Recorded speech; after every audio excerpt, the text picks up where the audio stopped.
So hello বন্ধুরা, good morning. তোমাদেরকে once again welcome আমার একটা নতুন ব্লগে।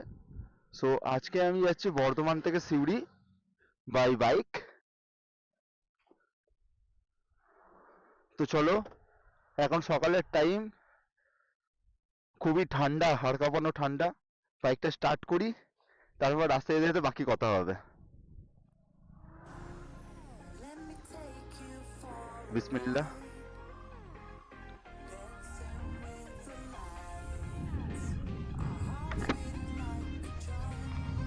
তোমরা আজকে আমাকে জানিও আমার audio quality and video quality কেমন আসছে।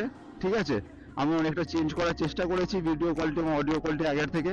ভিডিও কোয়ালিটি তো ঠিক আছে, বাট অডিও কোয়ালিটিতে অনেক প্রবলেম হতো, কারণ ক্যামেরা সেটিংস আমি বুঝতে পারছিলাম না কত করতে হবে, -6 -10। এবার আমি ইউজ করছি হচ্ছে ল্যাভেলিয়ারের মাইক, আর তার সাথে রডের কনভার্টার।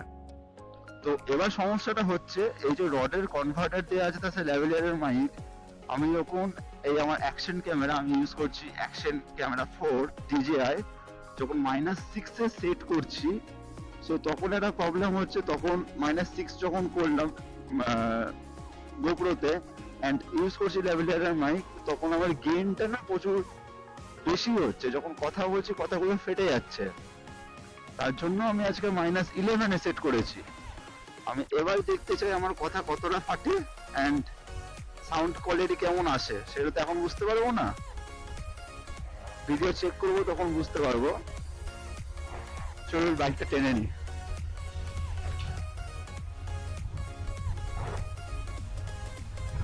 আমি অন্যান্য দিন ট্রেনে করে সিউড়ি যাই, সকালবেলায় হুগলি এক্সপ্রেস ধরি, পুরো সিউড়িতে নামি, কিংবা গঙ্গাদেবতা ধরে সাঁইথিয়া বা আমোদপুর থেকে টোটো নিয়ে সিউড়ি ঢুকি। কিন্তু আজকে আমার সকালবেলায় ঠান্ডা প্রচন্ড আছে, ঠিক আছে, অন্যান্য দিনের তুলনায় আজকে বেশি ঠান্ডা, হাড় কাঁপানো ঠান্ডা। কিন্তু আমার তাতেও সকালবেলায় মনে হলো আজকে বাইক নিয়ে যাব। একটু দেরি হয়ে গেল ঘুম থেকে উঠতে, সেটা মার্জনীয়, সেটা ক্ষমা করে দেবেন সবাই।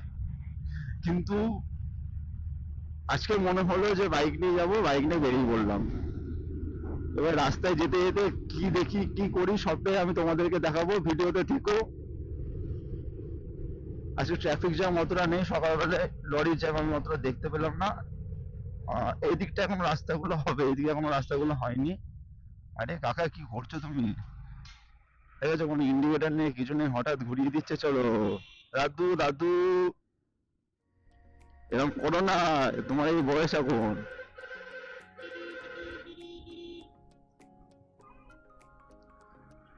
হ্যাঁ, এদিকে রাস্তাগুলো এখনো হয়নি, ওই পেছন অব্দি রাস্তা হয়েছে, এদিকে রাস্তাগুলো হবে।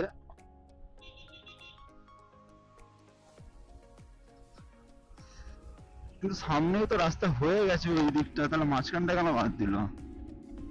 কি জানি কি হচ্ছে, গোটা বর্ধমানের রাস্তা হয়ে গেছে, এখন আমার পাড়ায় রাস্তা হয়নি।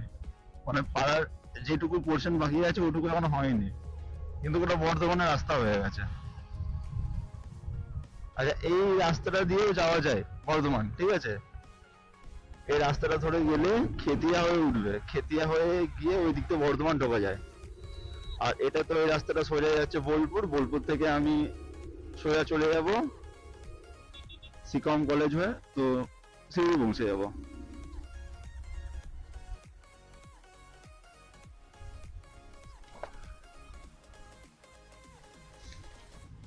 এই সকালবেলায় বেরিয়ে ঘুম থেকে উঠে বাইক চালাতে বেশ ভালোই লাগে, একদম ঠান্ডা মরশুম, বাইক আর আমি আর কেউ না, আর ফাঁকা এরকম রাস্তা।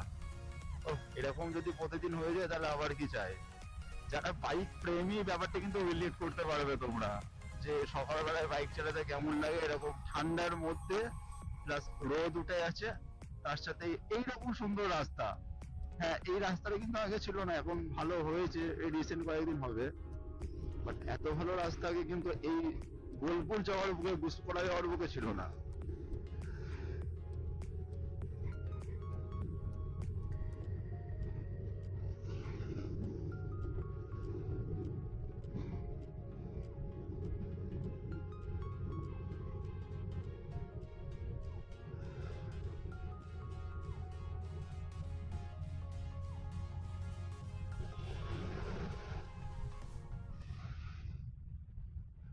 দেখো না কতটা খাতারনাক হয়ে গেছে। এই দিকটায় রাস্তা নেই, বাট ওই দিকটায় রাস্তা হয়েছে। আশা করি এই দিকটা 2-3 মধ্যে হয়ে যাবে, কিন্তু এই মুহূর্তে যদি কেউ হালকা করে স্লাইড ওইদিকে তুলতে চাই তার বাইকটাকে, ধরো এই মোটা চাকা তো ঠিক আছে হয়ে গেল, কিন্তু সরু চাকা হলে তো পিছলে পড়বে ওই দিক থেকে। তো এই জায়গাটা যদি কেউ আসে একটু সাবধানে গাড়ি চালিয়ে ওই কদিন, যতদিন না রাস্তা হচ্ছে, বা যদি কোনোদিন এরকম দেখো যে এরকম সাইডে রাস্তা হয়ে আছে, চেষ্টা করবে এরকম মাঝখান দিয়ে যাওয়ার, ওই ডান সাইডে বেশি না চাপার।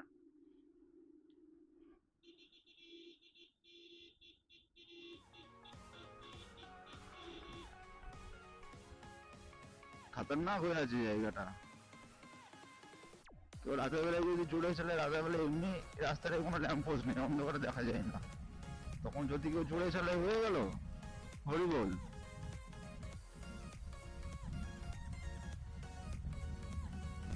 ঘুরে বেরিয়েছি, অনেক জায়গায় ঘুরে বেরিয়েছি, গোটা ভারতবর্ষের অনেক জায়গায় ঘুরেছি আমি।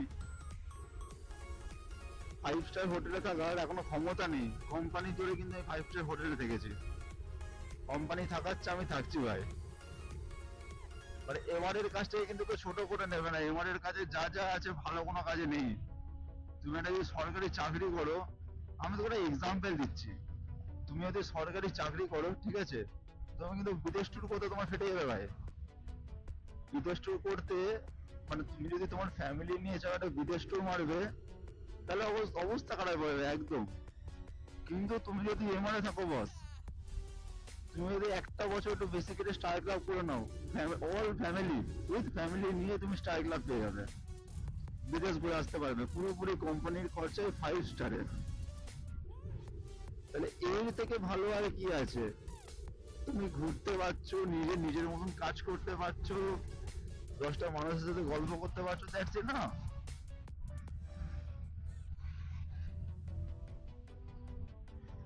যারা এখন নতুন প্রফেশনে ঢুকছো বা ঢোকার চিন্তা ভাবনা করছো, দেখছো কিছু কেমিস্ট তাড়িয়ে দিচ্ছে, ডাক্তারের অ্যাটেন্ডার তাড়িয়ে দিচ্ছে, ভাই মেনে নাও, এটা মেনে নিতে হবে, কিছু করার নেই। আমি জানি তোমার থেকে আমার থেকে তারা কম শিক্ষিত, ঠিক আছে, তারপর মেনে নাও, কিছু করার নেই ভাই, এটাই এটাই চাকরি ভাই, এটাই জীবন। দুদিন পরে দেখবে তুমি যখন লট দেবে, গিফট দেবে, তোমাকে হলো ডাকবে যে ভাই কোথায়, ভাই কোথায়, ভাইকে ডাকো, ভাইকে ডাকো, এই অমুক কোম্পানির অমুক ভাই এসছে, বসাও বসাও বসাও। সো এটা হচ্ছে একটা, হ্যাঁ এটা হচ্ছে হোটেল খোয়াই।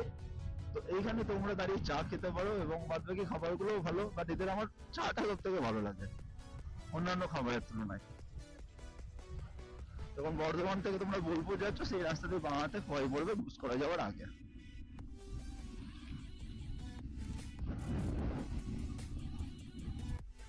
আচ্ছা, এই সামনের যে ব্রিজটা আছে সেটা হচ্ছে ভেদিয়া ব্রিজ, এটা কিছুদিন আগেই তৈরি হলো, নালে বর্ষাকালে প্রচন্ড প্রবলেম হতো, এবং এই রাস্তাতে লরির চাপটা প্রচুর বেশি, কারণ সামনেই অজয় নদ, অজয় নদের বালি মোটা হয়। আমাদের বর্তমানে কি দামোদর নদ, তো দামোদরের বালি হচ্ছে একটু ছোট পাতলা, আর অজয়ের বালিটা মোটা, তো এটা ঢালাইয়ের জন্য খুব ভালো।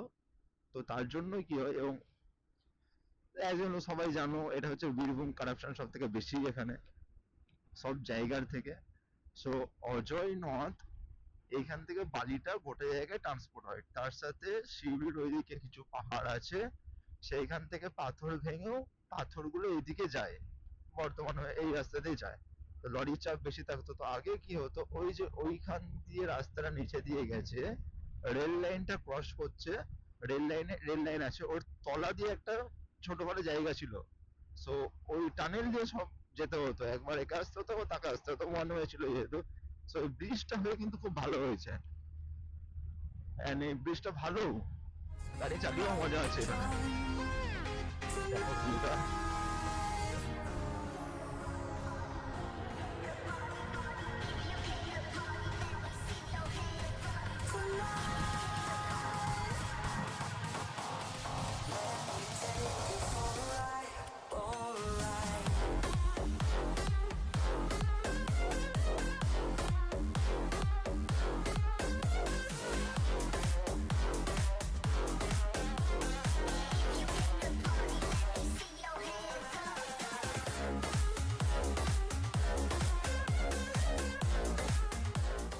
ঘন্টাখানেক মতন সময় লাগবে আমার শিউরি যেতে, কারণ আমি বোলপুর থেকে আমি বর্ধমান থেকে বেরিয়েছি, একবারও কিন্তু দাঁড়াইনি, সোজা ট্রেনে এসেছি বোলপুর। এটা হচ্ছে অজয় নদ। সো এটার এখন তোমরা যেমন রূপ দেখছো এইরকমটা কিন্তু থাকে না। এই যে সাইড গুলো দেখা যাচ্ছে চর পড়ে গেছে বালি, বর্ষাকালে কি হয় এইগুলো পুরোটা ভর্তি হয়ে যায়। এখন তো জল দেখা যাচ্ছে পুরো নীল জল, তখন ঘোলা জল হয়ে যায়। এই নদটা এই দিক দিয়ে গেছে হচ্ছে কাঠডুপা, আমাদের কাটোয়ার আগের নাম ছিল কাঠডুপা, তো ওই কাটোয়া অব্দি গেছে।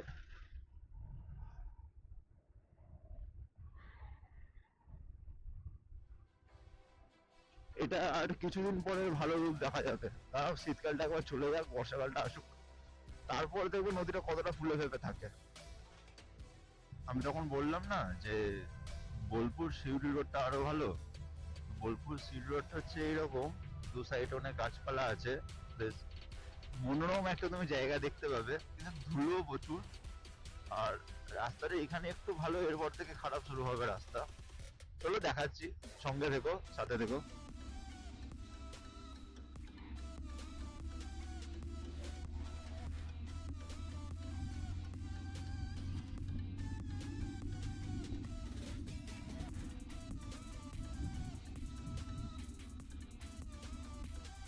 কিভাবে আসছে দেখো, চাঁদের আলো, গাড়িটার নাম ছিল চাঁদের আলো।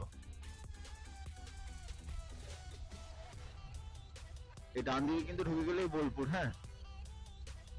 আর এইদিকে হচ্ছে বনবিধির হেসেলঘর, আর সামনে পড়বে দুই কন্যা হেসেলঘর, বোলপুরের যেগুলো ফেমাস রেস্টুরেন্ট। আর এই ডান দিকে কিন্তু আবার সোনাঝুরির আড্ডাটা, সোনাঝুরি যেখানে মেলা হয় বোলপুরে, তো এই ডান দিকে কোপাই নদী, সবকিছু ডান হাতেই। এই তো ভালো রাস্তা শুরু হয়ে গেল এখান থেকে, এবার আস্তে আস্তে যেতে হবে। রাস্তাটা মোটেও ভালো না, চলো আস্তে আস্তে যাবো, বেশি পথটা তো অতিক্রম করে চলে এসেছি, আর একটুখানি রাস্তা, তো তাড়াহুড়ো করে লাভ নেই, পৌঁছে যাবো 8 ঘন্টা 40 মিনিটের মধ্যে। জুতোগুলো চকচক করছে। সেলস প্রফেশনে তুমি যাই করো তোমাকে একদম চকচকে প্রেজেন্টেশন দিতে হবে, হ্যাঁ, এটা কিন্তু সেলস আর একটা টিপস। তো তুমি যেভাবেই থাকো, যাই করো, যাই করে নাও, তোমাকে একদম চকচকে তোমার প্রেজেন্টেশনকে রাখতে হবে, জুতোগুলো যেন চকচক করে, আর ড্রেস আপটা তোমার ঠিক থাকে, তাহলেই হবে। মানে তোমাকে একদম এ ক্লাস দেখতে হবে, হিরোর মতো, না হলে বাস কিন্তু হবে না। তোমাকে নিজের গেট আপ, ড্রেসিং সেন্স একদম পুরো পারফেক্টলি ম্যাচড রাখতে হবে। আগেও তোমাদেরকে আমি সেলস টিপস দিয়েছিলাম যে প্রোডাক্ট নলেজ ভগবান, আর নিজের মাইন্ডসেট ঠিক করতে হবে যে আমি একজন মেডিকেল এক্সিকিউটিভ, আমি আমার প্রোডাক্ট বিক্রি করছি না, আমি আমার প্রোডাক্ট দিয়ে অন্য একজনকে সাহায্য করছি। আর তোমাকে তোমার প্রোডাক্টের নলেজ রাখতে হবে।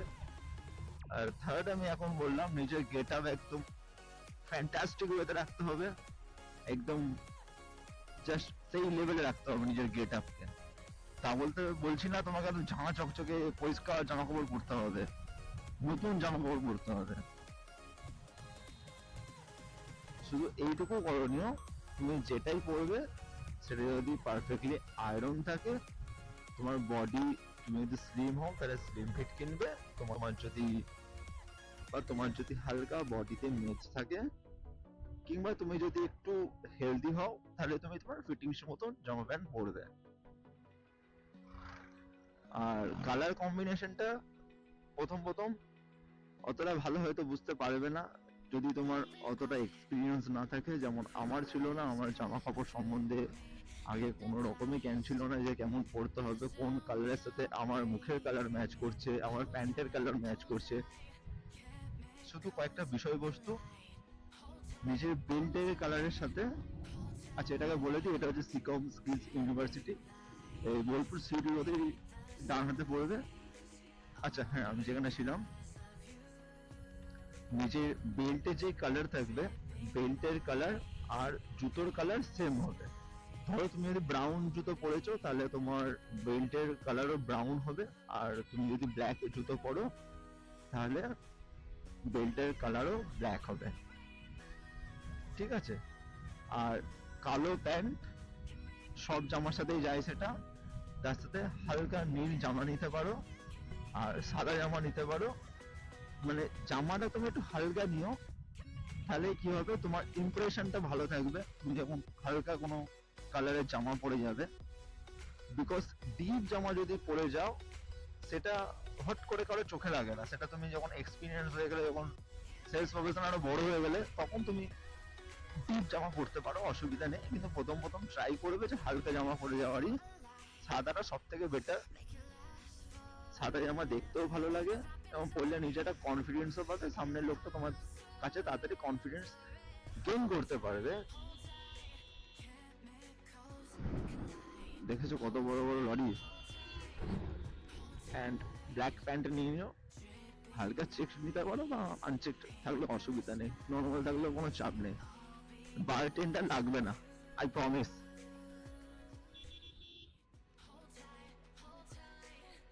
তো এটা হচ্ছে ড্রেসিং সেন্স। আমি পরবর্তীকালে তোমাদের ড্রেসিং সেন্স নিয়ে আরো অনেক কথাই বলবো, একটা ভিডিওতে বলতে গেলে অনেক বড় হয়ে যাবে, সেটা আমি ফেস টু ফেস সামনে ক্যামেরা নিয়ে তোমাদেরকে এক একটা করে এক্সাম্পল দিয়ে দিয়ে আমি তোমাদের বলে দেবো যে কোন জামাটা কোন জায়গায় পড়তে পারো।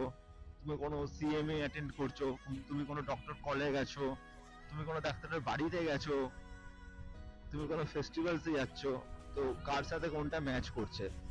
আর জুতোর ক্ষেত্রে আমি এটা বলে রাখবো, তোমরা যদি হিল ছাড়া জুতো দেখতে পারো ফর্মাল শুজ, সেটা সব থেকে বেটার ওয়ে।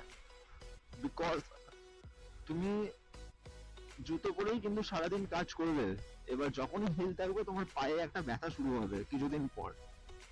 আর জুতোটা একটু দামি কেন, সব থেকে তোমার বেস্ট ইনভেস্টমেন্ট যেটা সেটা হচ্ছে কিন্তু তোমার জুতো।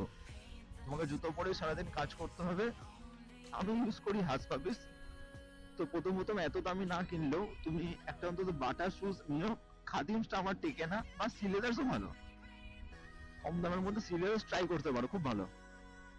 আমিও প্রথম প্রথম সিলেদার্স ট্রাই করতাম কিন্তু আমার কাছে টেকেনি, কিন্তু আমার অনেক বন্ধুর কাছে, তাদের কাছে এখনো তারা 1 বছর 1.5 বছর ইউজ করছে। আর একটা জুতো 1 বছর টেকা মানে বিশাল ব্যাপার, কারণ তুমি রোজ ওই জুতোটা পরেই কাজ করবে। আর জুতোকে সবসময় কিন্তু পলিশ রেখো, প্রতিদিন পলিশ করার দরকার নেই, সপ্তাহে 2 দিন পলিশ করো, বাদ বাকি দিন তুমি। দাদু, তুমি তো দুধ আনতে গিয়ে আমাকে ভোগে বাটি দেবে, পলিশ করার দরকার নেই, একটু মুছে নেবে তাহলেই হবে। কারণ প্রথম প্রথম এগুলো দেখে, সবাই দেখে যে ছেলেটা কোন গেটআপে আসছে, কিভাবে আসছে, প্রথম প্রথম সবাই ব্যাপারগুলো খেয়াল করে। আর তোমার পরবর্তীকালে বড় কোম্পানির ডাক কিন্তু এই ছেলেরাই তোমাকে দেবে। সো এই কথাগুলো যেন মনে থাকে।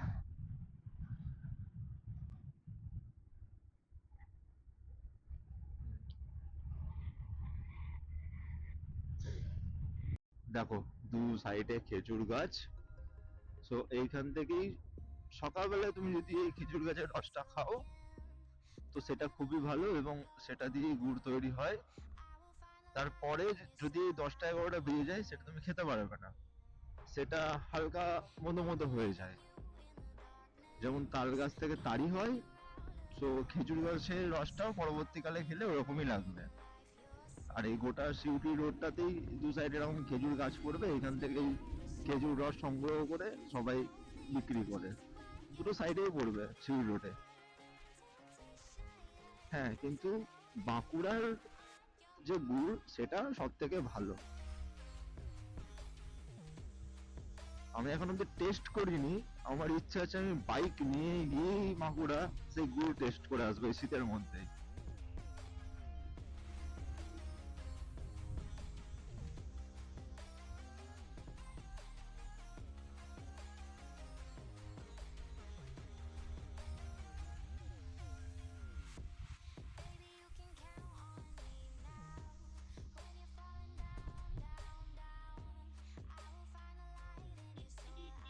এরকম টার্নিং এর মুখে কেউ চাঁদা তুলে দাঁড় করায়? ডেঞ্জারাস, পুরোপুরি ডেঞ্জারাস।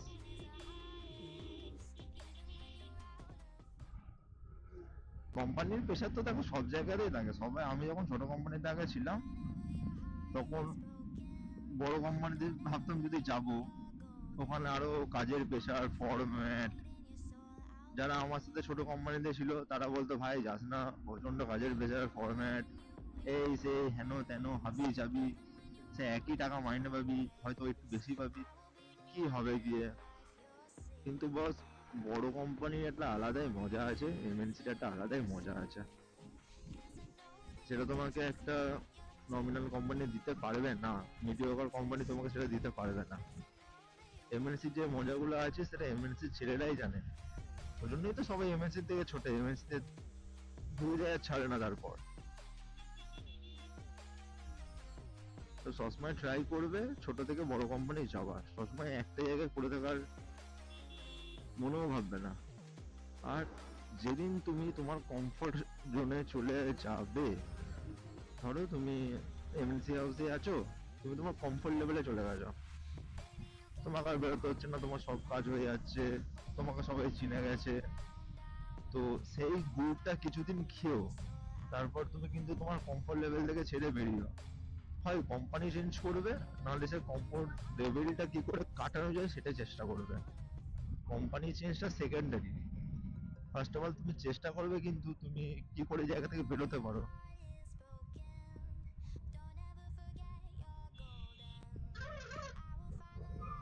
কারণ তোমার বদলে কোম্পানি আরেকজনকে ঢোকাতে একবারও ভাববে না। আর তুমি ধরো 8 লাখ 10 লাখ টাকা সিটিসি নিচ্ছ আজকে এমএলসি তে 5 বছর থাকার পর, সেখানে তোমার হাফ টাকায় 4 লাখ টাকায় একটা অন্য ছেলে এসে তোমার থেকে বেশি কাজ করে দেবে। তো সেটা মাথায় রেখো বস। এই ঢুকলাম শিউরি, শিউরিতে একটা ফ্লাইওভার হচ্ছে, আশা করি 2026-এই তো বলেছে শেষ হয়ে যাবে। মানে এই যে রাস্তা আর যা ধুলো এখানটায়, আশা করি ভোটের আগে কমপ্লিট করে দেওয়ার কথা ফ্লাইওভারটা হলে জ্যামটা একটু কন্ট্রোলে আসে এখানে, যা পরিস্থিতি। আর এই যে রাস্তার কন্ডিশনে বর্ষাকালে তো এখানটাতে চলা একদম দুষ্কর ব্যাপার হয়ে যায়। বর্ষাকালে খুব খারাপ অবস্থা হয়ে যায় এখান থেকে চলাটা। এই মুহূর্তে দেখতে পাচ্ছ কতটা ধুলো, তাহলে বর্ষাকালে চিন্তা করো কি অবস্থা হবে। বাবা আবার গেট পড়ে আছে, বেশ গেট পেরোলেই আমার ফার্স্ট ডক্টর কল। একটু তাড়াই আছি, আমি ফার্স্ট কলটা সেরে নিই, দিয়ে আবার তোমাদের সাথে আমি কথা বলছি।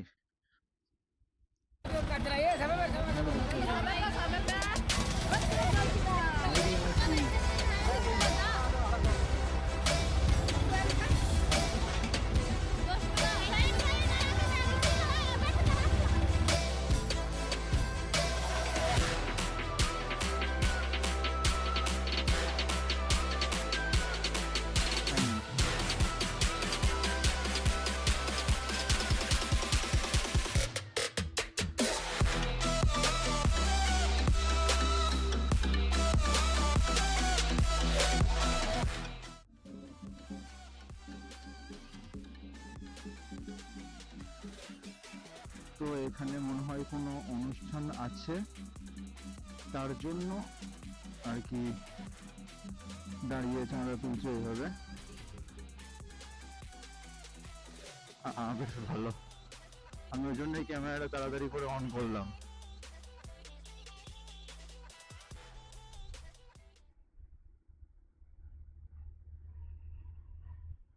সিউড়িতে আমার আজকে বেশি কল হয়নি, ডক্টর কল, বিকজ কালকে একটা ডক্টরদের সেমিনার আছে, তো বেশিরভাগ ডক্টরই ওখানে বেরিয়ে যাচ্ছে, তো ওই জাস্ট দেখাটুকু হয়েছে। এবং বোলপুরে কিছু কাজ মেটাবো আমি, তারপর সোজা বেরিয়ে যাবো বর্ধমান। কারণ বর্ধমানে গিয়ে আমাকে একটু স্টকিস যেতে হবে এবং কিছু রিটেলারের কাছে যেতে হবে, সেখানে একটু ভিজিট আছে। এই এই হচ্ছে দিন, এভাবেই চলছে। কখনো আনন্দে, কখনো দুঃখে, কখনো এই রাস্তাতেই। কিন্তু একটা কথা, এই যে বাইকটা নিয়ে বেরিয়েছি রাস্তাতে, ব্যাস এটাই সবকিছু। এর থেকে বড় কিছু আর কিছু নেই। ভগবান ভালো রেখেছে, ভালো আছি। আর এই বাইক যখন আমার হাতে পড়ে তখন তো আরো ভালো থাকি। দেখো টোটোওয়ালা গুলো কেমন চালায় একবার দেখো তুমি। এমনি এমনি এরা কি আর গাল খায়? ঠিকঠাক করে একটা চালালে তো হয়।